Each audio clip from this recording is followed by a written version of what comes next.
Good morning, everyone. Welcome to Thursday morning's lecture. I hope you are all having a splendid day so far. Those watching the recordings and those that are here live, I'm glad you woke up early. It's probably a strange feeling for you. I know it is for me. All right. So today, I've decided to add some slides here for downcasting. It seems like there is some confusion about the difference between upcasting and downcasting. So we'll quickly recap polymorphism and upcasting and why it's useful, and then we'll discuss downcasting.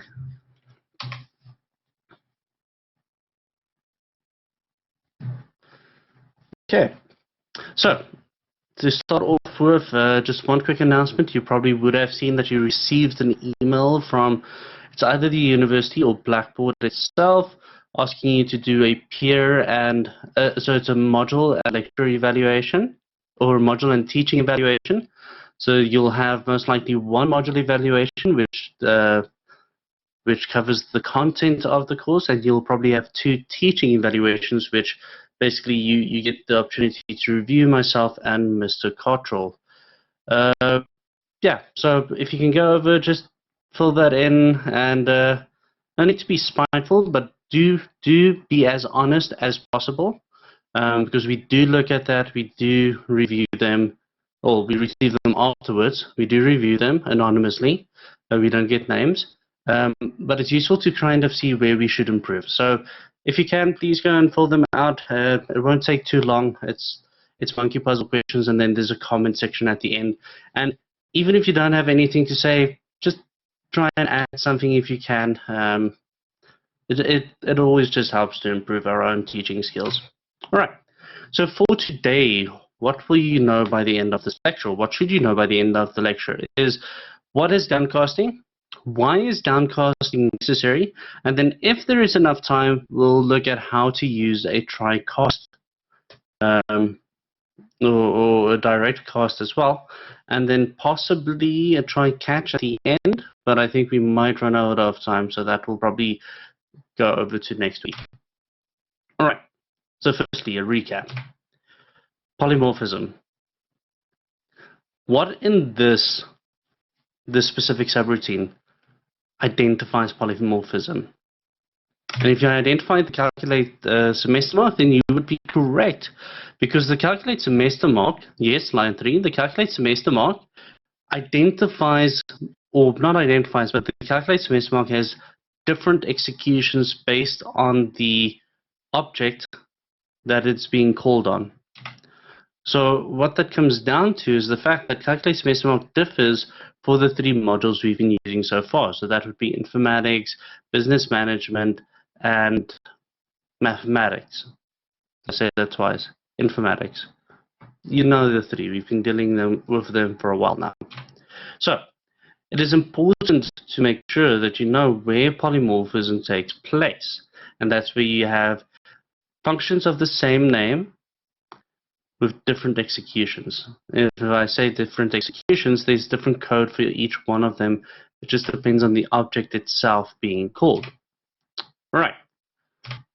So what does that mean?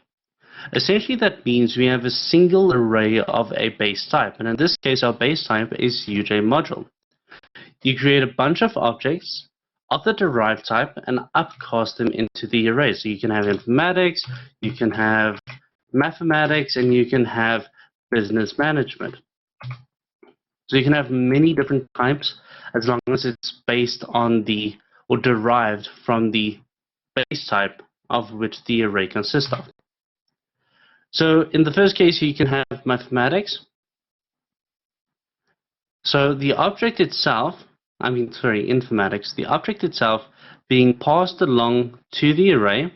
So although the array is of UJ module type, when we pass this object into UJ module type, the object itself is still informatics. It's just the array handles it as if it's a UJ module, which it is. But it means you have access to all the common functionalities, the common access members. So you can see the green highlighted items. Those are the items that are inside the UJ module, and those are the items you'll have access to within this array once you've upcasted. Keep in mind the array is of type UJ module. It's of the base type. So it's only the common things. It's only the things you can find in the base type that you'll have access to. The rest are not accessible. And that's something to keep in mind. Once it's in that upcasted state, once it's of UJ module, it's treated as if it's from the class UJ module, which means you don't have access to anything else. So we're fine with this because essentially it helps us. It makes us do common things like calculate a semester mark, because all subjects have a semester mark. Calculate a final mark, evaluate whether we have exam entrance, and all of those things are important. We only require access to common members across all derived objects. We only need access to the semester mark and the final mark. But what if I change my mind? What if I made a mistake and I need to go and change something that's object specific? So let's look at the practicals for informatics. Your practicals has been marked. You received a mark, but let's say you now dispute your mark and you realize the lecturer changes your mark or needs to change your mark. Can I do that with inside the UJ module array? No, I cannot. Because the thing is, the UJ module itself doesn't have a practical instance variable. It does not contain that array. Informatics contains that array. And while I am inside the UJ module array, the base array that we've established, I cannot have access to the object specific or the class specific instance variables if it's not inside the base class. And if I say the base class here, keep in mind we're referring to the type of this array.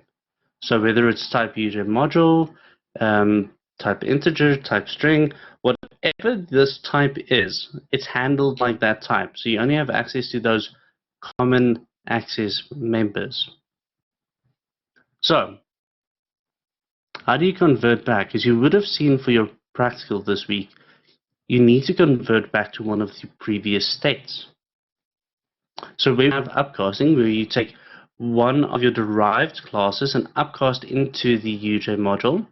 You now want to flip it around, where you take UJ module and downcast it back into the original object itself, so that you can have access to that specific instance variable or that array, so you can change it or modify it. So what you do is you do a try cast, and you can also do a direct cast. Now there's two differences here. One is you take a temporary variable. So this is the first step you need to do, is a try cast. So for this array, if you want to try and modify all of them, or just a specific one, you can use a for loop if you want to test them all. Or you can just do a specific one if you just want to test a specific one.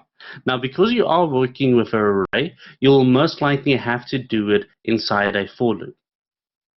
When we tested out, when I did it on Monday and Tuesday, and I think yesterday, Wednesday, I did it with a single integer. I still use the array, but I just use a single object to show you the method. I don't show you how to do it inside a for loop.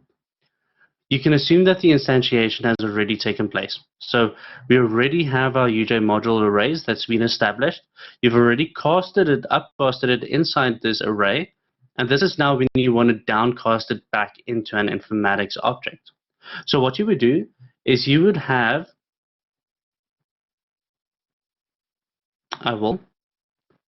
like I said, I'm just going to discuss this first, and then I'll explain that. So for this, you'll establish a temporary object of informatics type. This is the type you want to cast it down to. You'll take your temporary array and you say try cast UJ module X to informatics. So what it's going to do, it's going to try and cast it into this object. Now, the temporary variable is of type informatics. Now, when you do trycast will attempt, keep in mind, I say will attempt to cast it into the informatics type. So how it works is the same as direct cast. You take the object you want to downcast, comma, and then the type you want to cast it into. So I want to take this UJ module, which is at position X, and I want to try and cast it into an informatics 1 type, which is the type of our receiving end. Now what happens here? Let's say this is a mathematics subject, and I try cast it into an informatics subject. It will not allow it, but it won't crash. It won't crash. All it will do, it will keep this as an empty variable. In other words, it will be a null, which means it is nothing. Therefore, we need to do a specific test, an if statement. So if not, informatics is nothing. So if informatics is not nothing, then we can calculate the M mark and end the if statement and go to our next item. So what it's doing here, it's trying to see whether informatics is of type, whether this variable has something in it. If it has something in it, then we can calculate the BCM. But if it is nothing, then we just skip it and go to the next item. So if it's a mathematics module, it will skip this and go to the next item and try and see if it's informatics. If it's an informatics item, it will calculate the BCM mark and then go into the next item. All right. Now, the difference between a try-cast and a direct cast won't attempt to cast to the type you want it in. It will cast it into the type you want it in. So if I pass a mathematics module into a direct cast and I try and convert it to an informatics type class, it will crash, but because it cannot do that. A try-cast won't crash. It will simply just leave the variable empty. Like you can see here, that's why we do the check to see if there is something there. If not, then we stop. Alright, so try-cast does a kind of like a test. If it's not of the correct type, it won't crash, but it will leave the variable empty. That's why you still need to check whether there is something inside the variable. A direct cast will will cast it into that object type, and then because it is simply trying to cast it, if it's not successful, it will crash. And there is the key difference between a try-cast and a direct cast. Now, there's two ways around it. You can do a direct cast, but before you do a direct cast, you need to do a test. And test whether the object is of the type you want it to. So you can go if type of object is, and then the type you want, like I did yesterday, then you can direct cast. Otherwise, you can try cast first, and then test whether there is something inside the variable, which means it did successfully cast. So there's two ways you can approach it. The try cast needs an if statement afterwards. A direct cast needs a if statement before it can do a direct cast, if you don't want it to crash. It doesn't actually matter which way you do it. They are both good implementations. You just need to do the additional testing. Or not additional testing, it just depends on where you do the testing. Like I said, a try cast will attempt to cast it, but you have to check whether there is something inside the variable. A direct cast won't try, a direct cast will cast it, but if it's not of the correct type, it will crash. So the difference here is the try cast is outside the if statement, a direct cast is it will be inside the if statement, but the if statement will test the type of the object itself. Now, if you're very curious about that, we're going to go over to the code in a moment. And test it out. But this afternoon, we're going to be testing out this in a full program, which I'll quickly code out before the TUT, just so that we don't run out of time during the TUT. But we're going to test a few things in the tutorial. So if you have any questions regarding what can you do and what you can't do, make sure you come to the tutorial, because in the tutorial we can break the UJ module code. So the program we've been working with for a week or so, we're going to attempt to break it by testing various things out. So if you want to know if things are possible or not, come down to the tutorial and we'll show you what you can do and what you should not do. All right, so going on from here, just to show you a quick recap. We showed you downcasting only works if it is of the correct type, and what downcasting is for, so if you want to get back to the class-specific items that you want. Right. So, going into Visual Studios, you can see what we can and what the difference is between the two.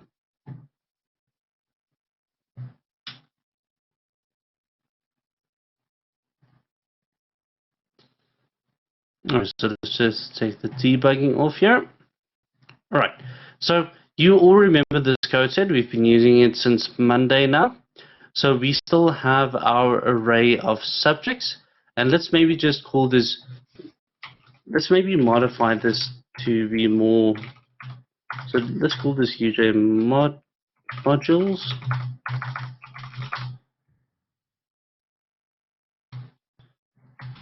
Modules,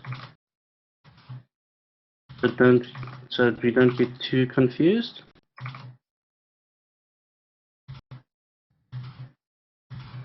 Right, so we've got our UJ modules. We already created two items, one of mathematics, one of informatics, and we passed that over to, well, we first added our class test, added our practicals, and then we upcasted it into UJ module, just for a recap for those that might not have seen this code before.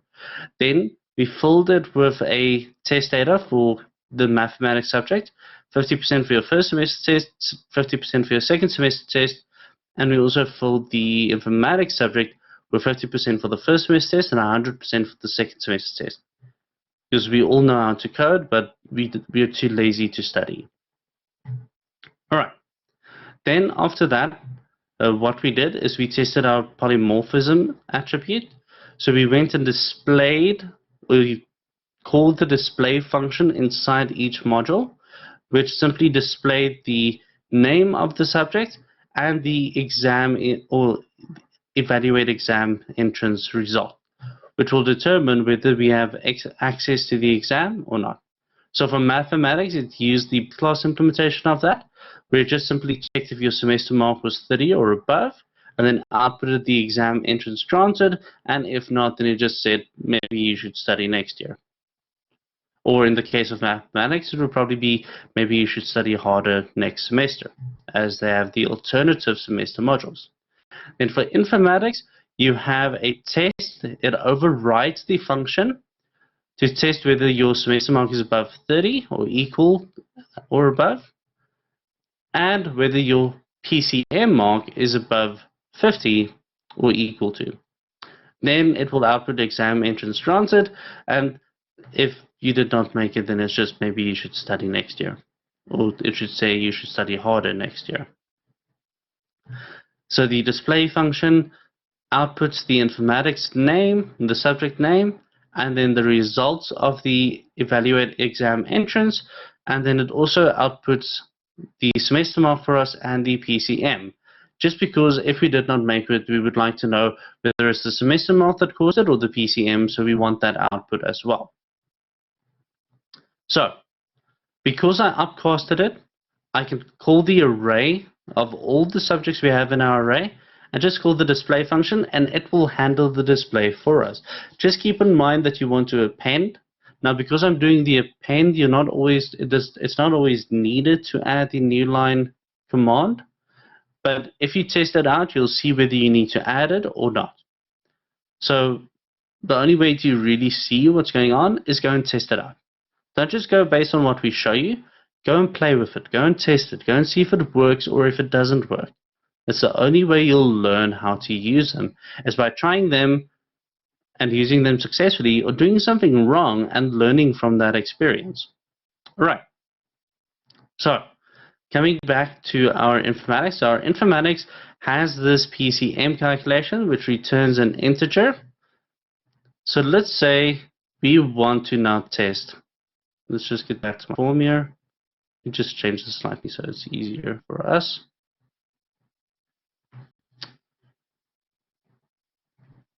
All right. So let's say we go and add a few more subjects here. We're going to add another informatics.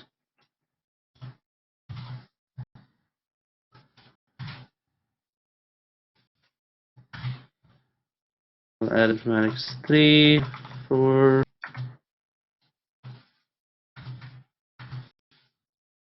3, 4, and 5. We've got informatics. Let's add another mathematics here, just so that we can say add more things. So we've got 5 elements here. Element 1 to 5, or 5 subjects here. 1, 2 mathematics, 3 informatics. Let's just go and add our different practical values. And that was subject 4. So all I'm doing is, so some of you are probably wondering, why am I hard coding the array now? It's just so that we can get through the input phase and go direct to the testing of the actual additional functionality we want to show you. Right. And let's just upcast them. So we've got our 3rd, 4th, and 5th element, which would be our 3rd, 4th, and 5th module. So why am I also making my class tests and my practicals all 100% here? So yesterday, to make sure we had enough time, instead of using an array inside the UJ module, we used a single instance variable. And for the informatics,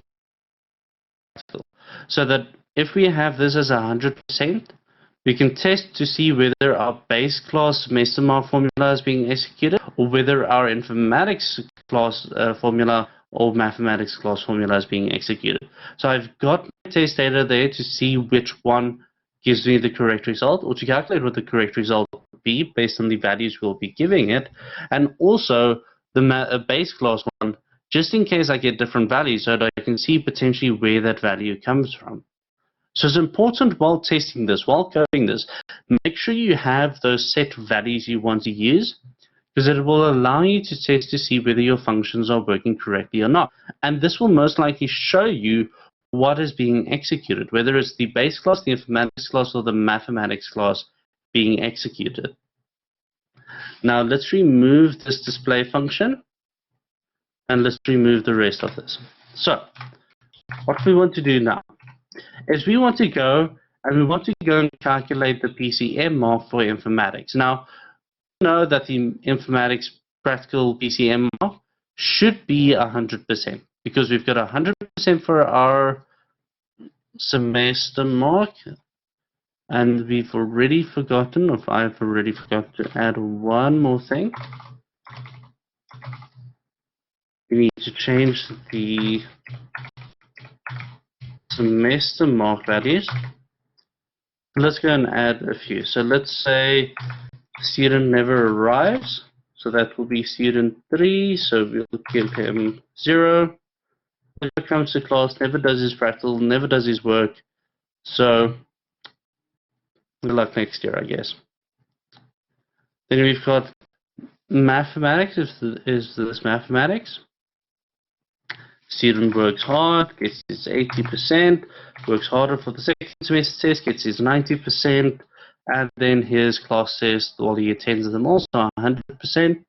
And then informatics, the last one, with a lazy student, good but lazy, we'll give 80 for the practical semester test.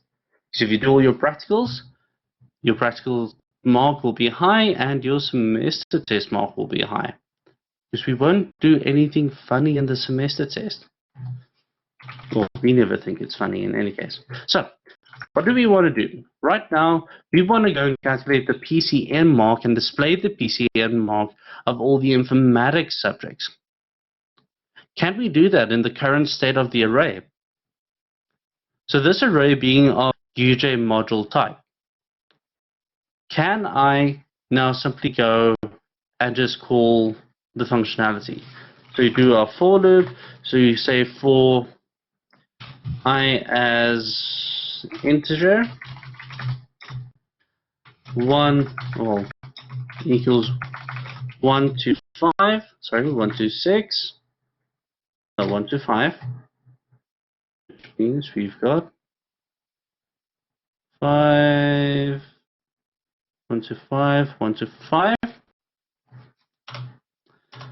We add our next line over here, so we can just say next I.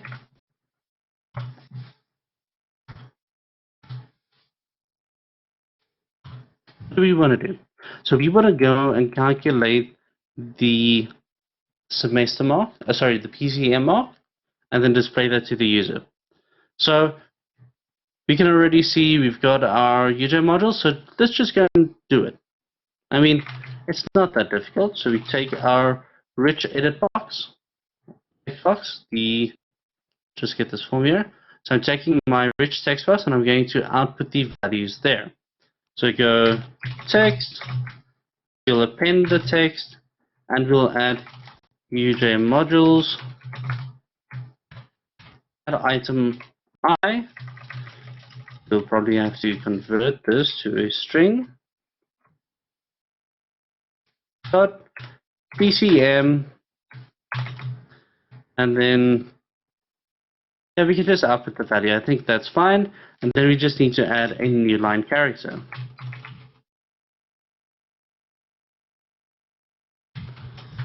I did use the constructor over here. I'm using a default constructor. So because I didn't code out a constructor, I'm using the default constructor and then passing the values afterwards. Environment dot UI. Right. It's giving me an issue. Why? I'm using the informatics types.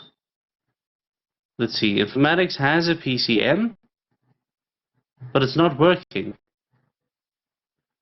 No, it's not spelling. I'm a mistake up here, so I'm just fine. It wasn't that, but just so some of you don't be confused by it, I'll just change it. Now, can you see what I'm doing currently? Because I've made one mistake, I need to go and correct that mistake everywhere. One of the beauties of code replays. Now it's still giving me an error, but still the original error. You should do that part on a new line before you want to display. Are you referring to this? Yes? Your modules are not the same. So the other one has a U and the others don't have a U, they have E. I think that's the issue.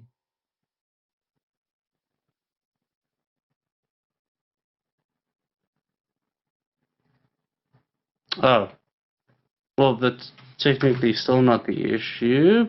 It's still going to give me error, but it's yeah, okay, so there was a small typo. But it's still going to give me an error here, and that's what I want to come down to. Should be on line 47. No, it is inside our for loop, so it's fine. Let's see, you can see it. It has UJ modules, so this is okay, so we've corrected that spelling. Is it allowed for us to use default constructors? So now prac, semester, test, and exam. Only if there is no specific things that you need to say. You will most likely always have an array inside your class, which means you need to at least pass the size of the array, which means you need to create a constructor. So most likely you will never have a situation where it's only going to be the default constructor. I'm just doing it here because the array inside we set to one variable so that we can just test if the functions are actually working. Alright, so let's see who was listening. Removes the convert to string? No, because this outputs an integer, which means we still need to convert it to a string in order to display it in our text box. So if I remove this, well, it's firstly still going to give me an error here. But if I remove this, it will give me an error about type. PCM is not available in the base class. Yes, that is correct. Keep in mind, UJ modules, ignore the spelling, this is supposed to be a U, but UJ modules are of base class UJ module type.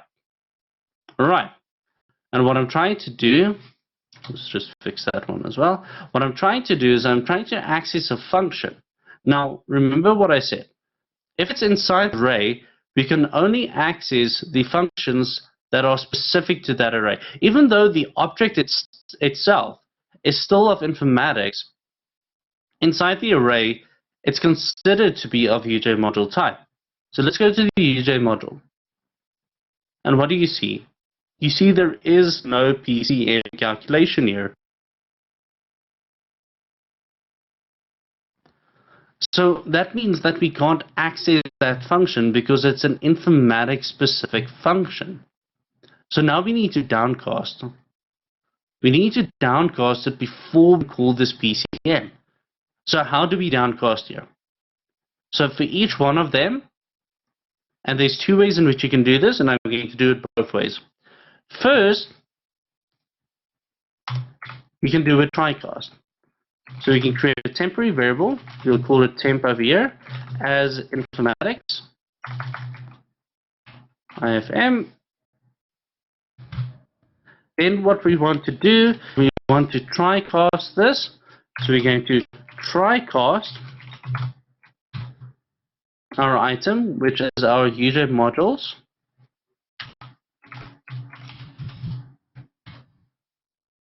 And we're going to try-cast it into an informatics type. Alright, and then if that is successful, I want to output the value. So what I'll do over here is I'll just go to temp because we want to output the value from our temporary array, and then that should work. Now, over here it's telling us it's a private function, so we need to just go and change that to a public for it to work right now.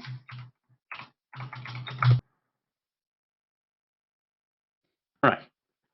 So you see, it doesn't give me an issue now because temp is of type informatics, and informatics has access to the PCM.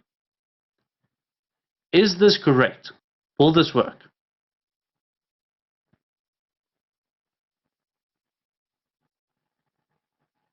Okay. I've got some no's. Is there anyone that's not sure? I've got one yes. That you need, if not, it should. Not sure. Okay, we've got one person that says not sure. So let's say you're not sure. Go and test it out. Let's go and test it. Let's see if it works. So right now, I just have my button calculations, which is everything here. And what it's going to do, it's going to pass that item to temp, take temp, calculate the PCM mark, and then calculate a new line. So let's run it. Oh, we've got an issue. What does it say? It says system.null reference exception, which means it experienced a null reference. In other words, there is nothing there. It tried to access this member, and in the situation of trying to access that, there was nothing there. Which means we need an if statement. We need to test. Before we can execute that, we need to test. We need to test. If not, so firstly, let me show you this. Can we go temp is nothing? Can we do that?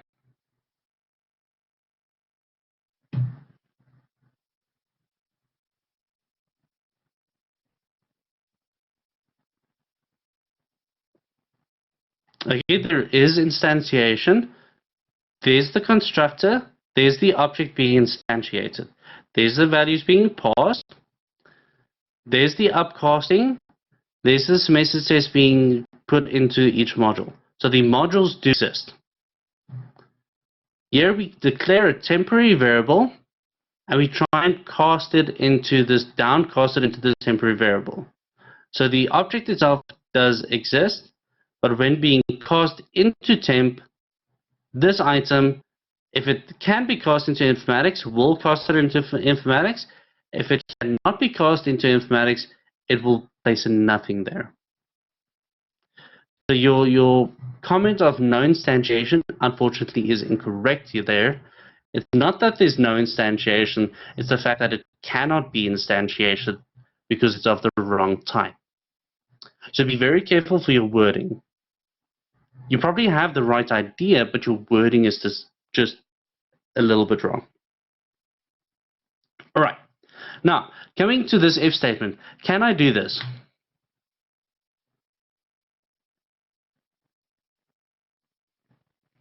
Ignore what the slide said and focus on what it actually does. What is tested here?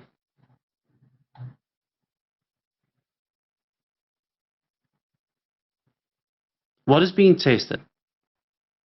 What's the result going to be? So let's say temp, the first item being passed is of type maths. So the first item is going to try cast into informatics. It cannot do that, so this is going to be a null value, which means it is nothing. So if temp is nothing, what then? What happens if temp is nothing?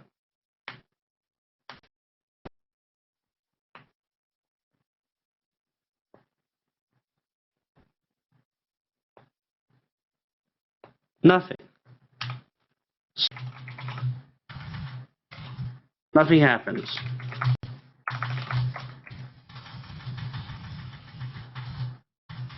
Then we do an else, which is at the end if, and if it is not of type mathematics, we then output the PCM, because if it's not a mathematics, it's informatics, and then we can calculate our PCM. Can I do this? Is this a valid if statement? Will this work? Will this work?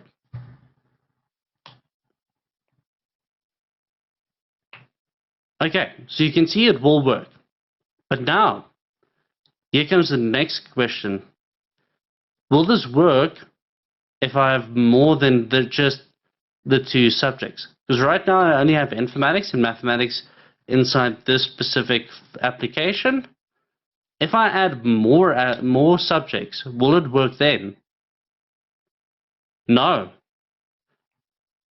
So when you do an if statement, what should you be doing? Should you be checking broad statements, or should you be checking for specific things? And if I say specific things, for a specific element you're looking for. Specific. All right. So we want to specifically check if there is something in here, which means we add the not to the front, which negates. Let's not do that. Which negates this statement. So if temp is nothing, that will be true. And now if we're negating that true, it will become false. So not true will return a false, which means if there is something in here, we can now test it. So a not is a true, which will execute our first statement. If it is false, if it is true, a not true will be false and then do the else statement.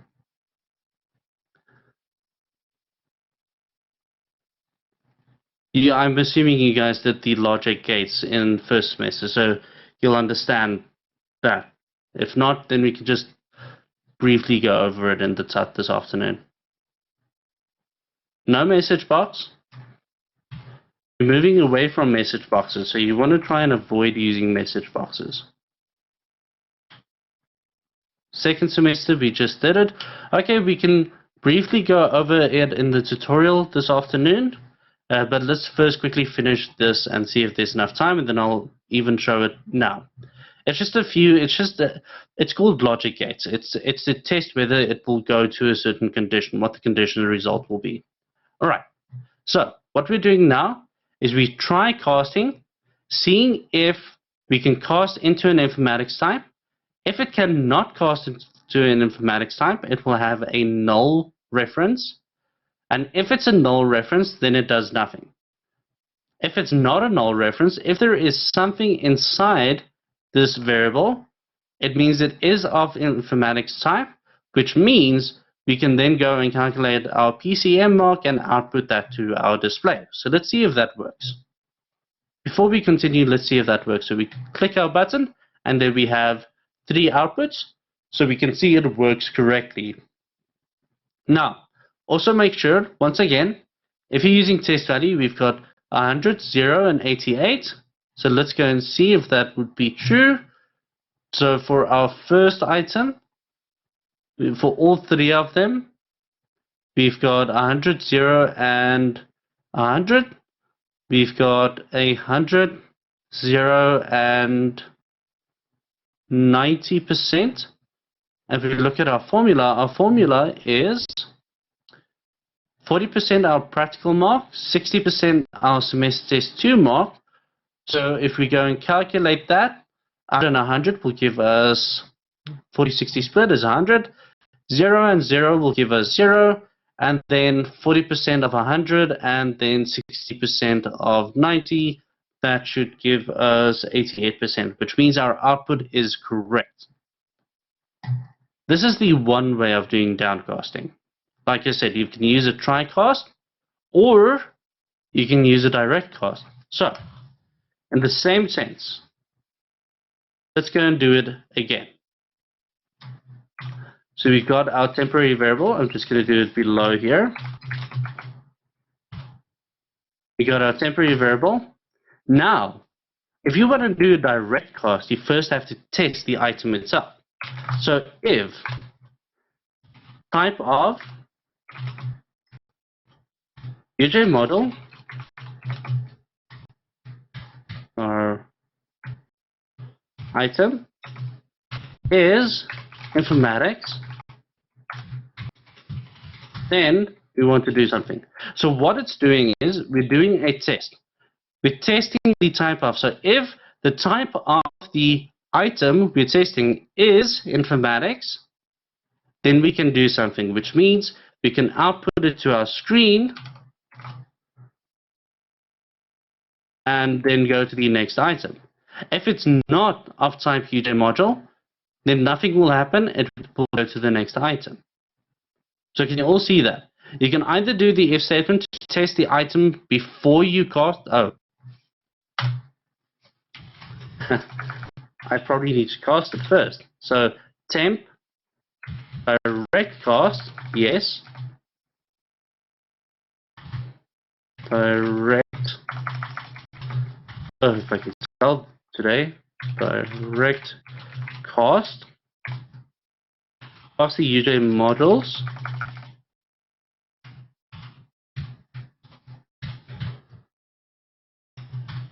And we're casting it into informatics because now that we've tested it, we know that it will work. So test to see the type. If it's of the type we want, test the item. If the item is of type informatics, we can do a direct cast because we now know it will not fail. After we've done our casting, we can do our we can do our function specific call for that type, which is our PCM call. Output it to the text box and then go to the next item. If it is not of type informatics, it will skip all of this and just go to the next item. So firstly, before you continue with your program, you go and test and see if it works. So the first for loop does the try cast. The second for loop does the direct cast. Just keep that in mind, so your output will be structured like that as well. And what can you see? There is our first for loop, and there's our second loop. So as you can see, when you do direct downcasting, you can do a direct cast or you can do a try-cast. Just keep in mind what the output is going to be. A try-cast will attempt to give you a result back, which means you can have a potential for having a null reference there, which means you need to test it before using it. A direct is tested first, and if it is of the right type, you then cast an item. Alright. Personally for me, I don't like the idea of a null value in variables in a program. The potential for a null reference exception is fairly high. So I personally prefer direct cast, but if you do a try cast successfully, then you won't have that. You'll check those values before using them. So always keep in mind, if you have the potential for a null value, you need to test it. If you don't have a potential for a null value, then you don't need to test it. But to avoid that null value, I need to test it before I cast it. So there's no instance of this temporary variable contain null reference, but up here there is, and that's why we test it after we try and cast it. All right.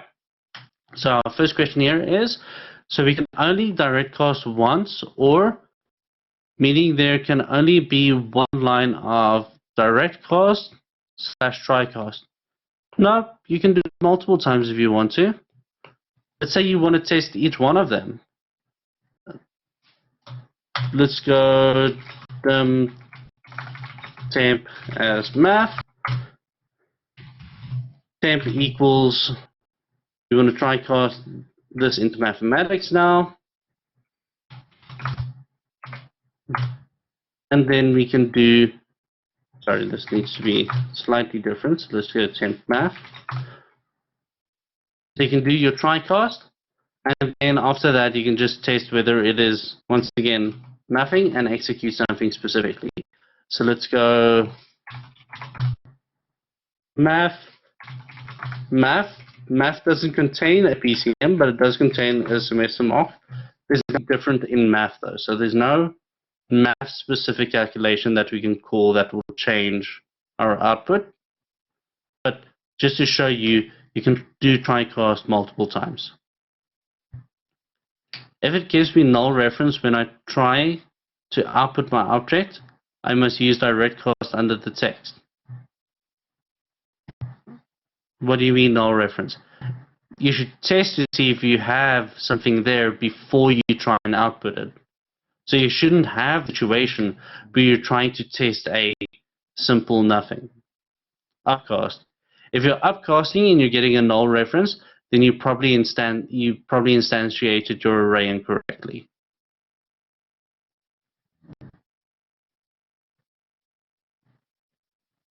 So you need to test whether there is something in the array or not. So I would say test your array size. You might have an empty element there. So we can use try-cast, direct-cast for different functionality like PCM, SM, and so forth. Yes. But just keep in mind, it's only if you have something specific that you want to test. Because now that it's in type temp, you can go and call temp for anything you want. So let's see, is there anything else specific to... Let's go calculate prac average. So it's still in type informatics, so I can still go and say that's probably also private. I think I made that private as well. Calculate. Who's that? Yeah, let's just make that public.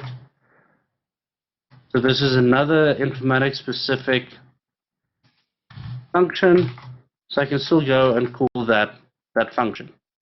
So it's still in type informatics. So the moment you have it in that type, you can do it's a simple variable. Unpractical, it gave me null reference when I use object that is outside the base class. I'll have to see your code to see what your mistake is. It just means you did something wrong in your code.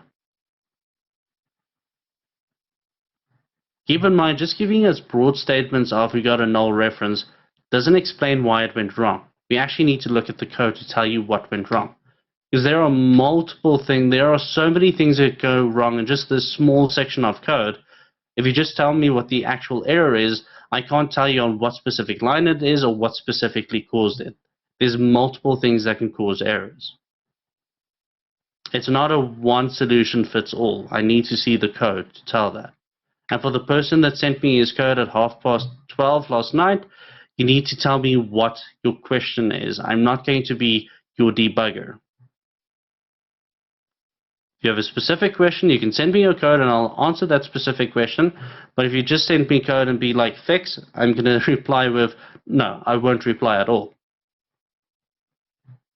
If you have any questions, you're more than welcome to send me your code and I'll answer your specific question. But if you send me your code and ask me what's wrong, I'm not going to reply at all. I'm not here to do your code for you. I'm here to teach you where you made a mistake. So I'll point out what the mistake is, but once again, I won't fix it for you. You will still have to fix it yourself. Otherwise, you won't be learning from it at all. All right, are there any other questions regarding downcasting? Yes, emailing me would be preferable. If you email me, please make sure you CC Mr. Cottrell. If you want to use Discord, you can just send me a digital message and then just send me the code and then send me the question specifically after the code, and make sure you reference a line if you have a specific line or a section of the code that gives you an error. Keep in mind that if something goes wrong, for instance, let's make this 6. If something goes wrong and I try and execute that, so that's going to give me a null pointer. No, that's going to give me an array out of bounds. So index out of range exception, and it will highlight where the error is. So if there's an error, it generally highlights where that error is, so that you can kind of see something is wrong here, and it says index out of range, which means it's specific to the I. So you can go and explore what in this part where I work with I is going wrong. Just then as an example. So we have to display the evaluate function when the IFM is downcasted, or would we have to update again as the PCM is required for the calculation? Keep in mind, if you want to access a specific function that's only available in the subclass, and you only want to execute that specific function. Let's say all you want is you just want the PCM mark. Then yes, then you have to downcast. But if you want to evaluate the exam entrance or the semester mark, keep in mind that the evaluate exam entrance calls the PCM function. So inside the execution of one of the common members, it calls that function, which means you don't need to downcast if you want to calculate the exam entrance requirements or the exam entrance for informatics, because the common function contains that function. But if you only want to execute PCM on its own, where is that now? PCM, PCM, PCM.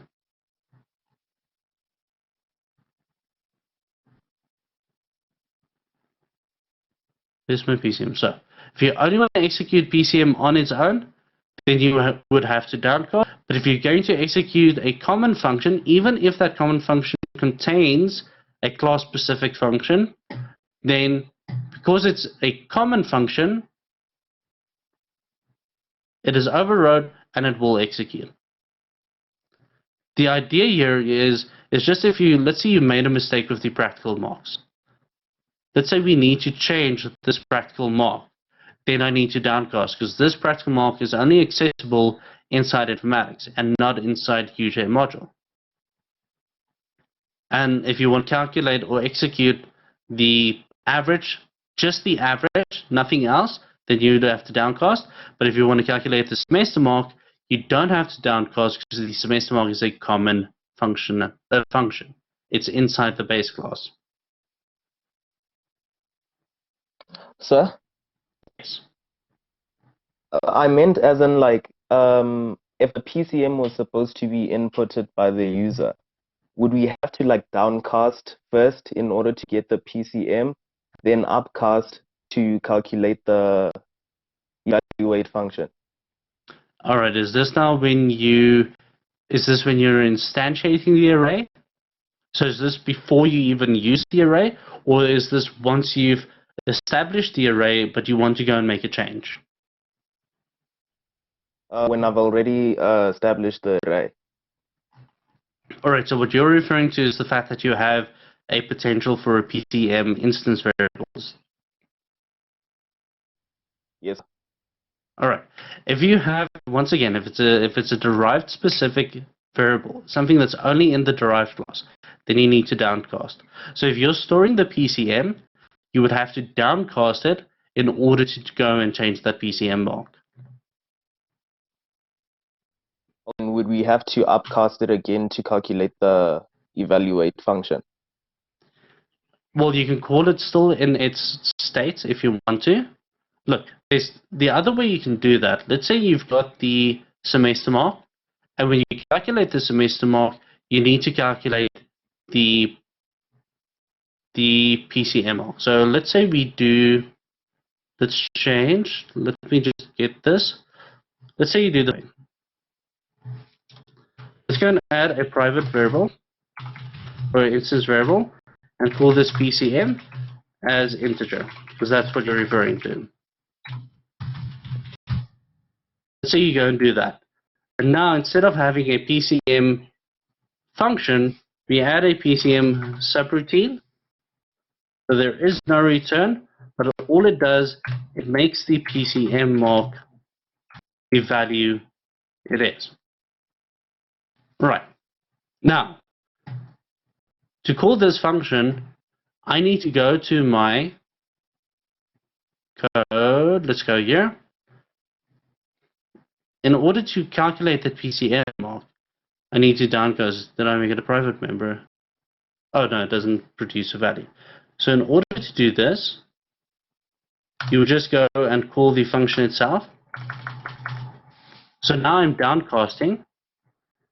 I'm calling the calculate PCM or the PCM, and that would now calculate or execute that subroutine which calculates the PCM mark for me, and then I can either go back to the original array and then call the evaluate function, or alternatively, let's say when you do the semester marks, you calculate the PCM mark, so you can do PCM over here.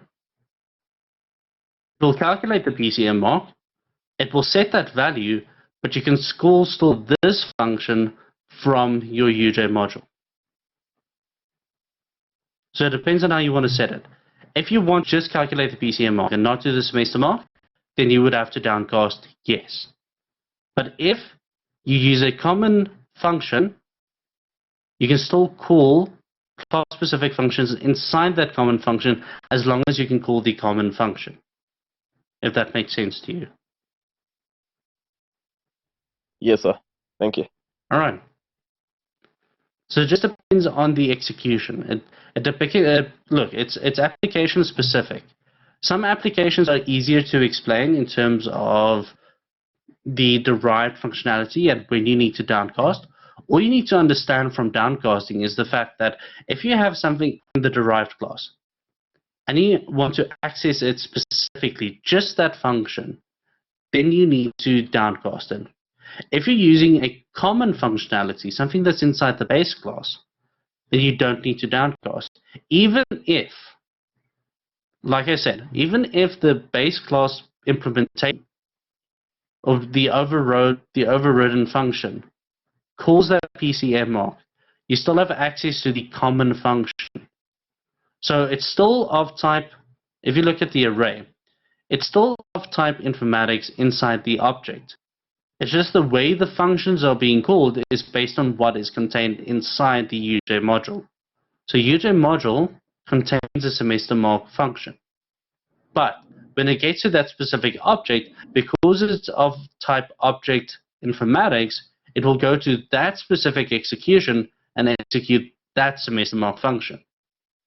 So regardless of what's underneath, it will execute it because it is a common access member.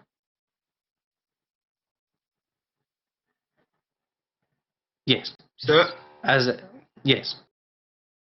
So, regarding the question that I asked you yesterday about subroutines, can I still ask you? I'll answer it recording because it Yeah. is we're going over time. So you can ask the question in a moment, but I just need to start the Okay. recording quickly. All right. Okay, For sure. those that are interested in the question that's going to be asked, it was asked on Tuesday evening as well. I did handle it in the tutorial, but for those that are unsure, you can come to the TUT this afternoon. It will probably be discussed there as well, and it is relevant towards your practical tomorrow because it has to do with the subroutine being called and then the display function being called after that. So for those that are watching the recording, please make sure that you watch the recording there. For those that watch live, I'll discuss it now. So if you want to stick around for a moment, otherwise I'll see you guys in the TUT this afternoon.